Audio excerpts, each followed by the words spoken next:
হাম্বল রহমতুল্লাহি আলাই একবার একটা রুটিওয়ালার কাছে গেছেন, গিয়ে দেখেন রুটিওয়ালা রুটি বিক্রি করে আর ইস্তেগফার করে, আস্তাগফিরুল্লাহ আস্তাগফিরুল্লাহ পরে।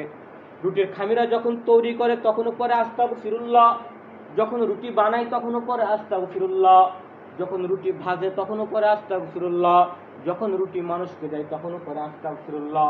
ইমাম আহমদ বিন হাম্বল রহমতুল্লাহ আলাই একটুখানি অবাক হয়ে গেলেন। অবাক হয়ে লোকটাকে জিজ্ঞেস করলেন, তুমি কেন এত বারবার ইস্তেগফার করো, আস্তাগফিরুল্লাহ করো? লোকটা বলতেছেন, দেখেন হুজুর, আমি কয়েক বছর হলো টানা ইস্তেগফার করি, সব সময় যখনই সময় পাই আস্তাগফিরুল্লাহ করি। এটা করার কারণ হলো এই ইস্তেগফার করার পরে আমি আল্লাহ পাকের কাছে যেই দোয়াই করি আল্লাহ তাআলার সাথে সাথে আমার দোয়া কবুল করে নেন। সুবহানাল্লাহ। কিন্তু হুজুর একটা দোয়া আমার কবুল হয় নাই।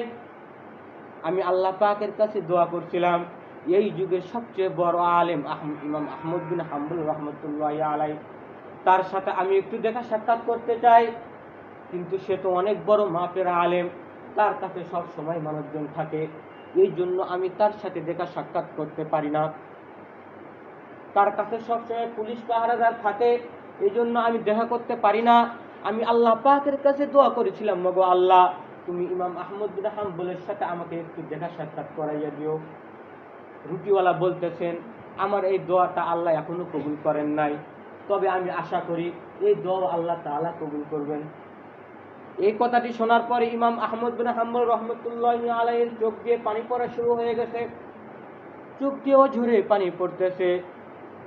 এই সময় কাঁদতে কাঁদতে ইমাম আহমদ বিন হাম্বল বলেন, ওরে রুটিওয়ালা, তোর এই দোয়াটাও কবুল হয়ে গেছে। সুবহানাল্লাহ। আমি তো অন্য কেউ না, আমি তোমার সামনে দাঁড়ানো ইমাম আহমদ বিন হাম্বল। তুমি যে দোয়া করছিলা ইমাম আহমদ বিন হাম্বলের সাথে সাক্ষাৎ করবা, আজকে আমি নিজেই তোমার কাছে চলে আসছি। সুবহানাল্লাহ। এই জন্য এটা হলো ইস্তেগফার করার গুণ। আমরা যদি বেশি বেশি ইস্তেগফার করি তাহলে আল্লাহ তাআলা আমাদের দোয়াকে কবুল করে নেবেন। সুবহানাল্লাহ। আমরা অনেক সময় অনেক দোয়া করি, আল্লাহ পাক কবুল করতেছেন না। হয়তো আমার মনে হচ্ছে আল্লাহ পাক আমাদের দোয়াকে কবুল করেন না, এই জন্য বেশি বেশি ইস্তেগফার করতে হবে। তাহলে আল্লাহ তাআলা আমাদের ধন সম্পদ যেমন বৃদ্ধি করে দিবেন, তেমনি ভাবে আমাদের দোয়াটাও কবুল করে নেবেন। সুবহানাল্লাহ। রিজিক বৃদ্ধি হওয়ার তৃতীয় নম্বর আমল হলো আল্লাহ পাকের শুকরিয়া আদায় করা। বেশি বেশি শুকরিয়া আদায় করতে হবে। শুধুমাত্র খুশি হলেই শুকরিয়া আদায় করা যাবে না, বরং আল্লাহ তাআলা যখন কোনো অভাব দান করবেন তখনও